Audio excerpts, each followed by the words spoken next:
Wie das angeht, ist das tatsächlich noch genauer mittlerweile Open Data. Irgendwo müssen wir wahrscheinlich trotzdem auch nochmal starten. Wie starten wir, wenn wir den...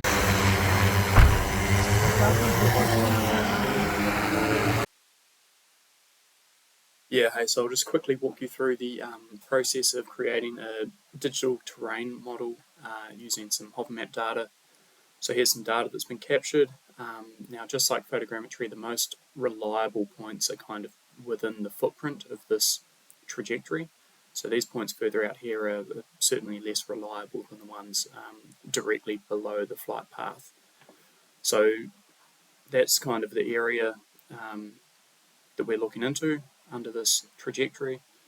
What I've done first is I've highlighted the point cloud, run a plugin called the CSF filter, which stands for Cloth Simulation Filter. I've selected steep slope, turned on slope processing, and then chosen a cloth resolution of 0.5 meter and a classification threshold of 1 meter.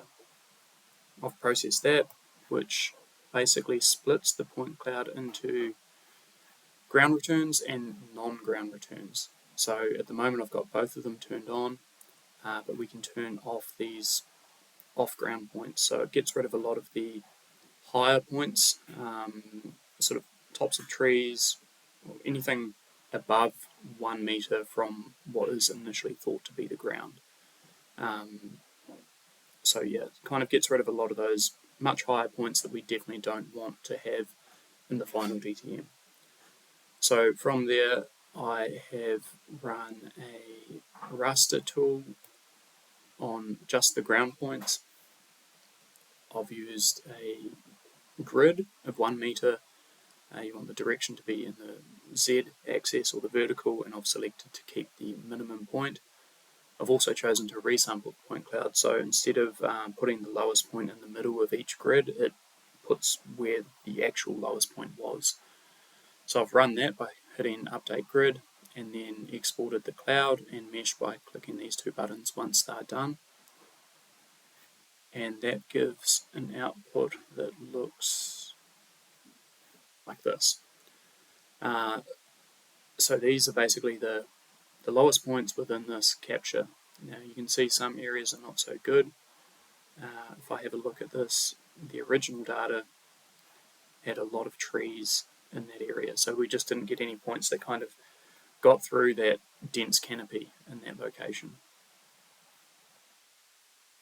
And then further outside, we're obviously going to have a lot more of those points that basically didn't get through the canopy. There's the same thing through here, where we've got kind of points that clearly aren't ground points just because of too much vegetation. So to get around that, or to do the capture better next time, would involve flying lower and flying slower over those densely vegetated areas.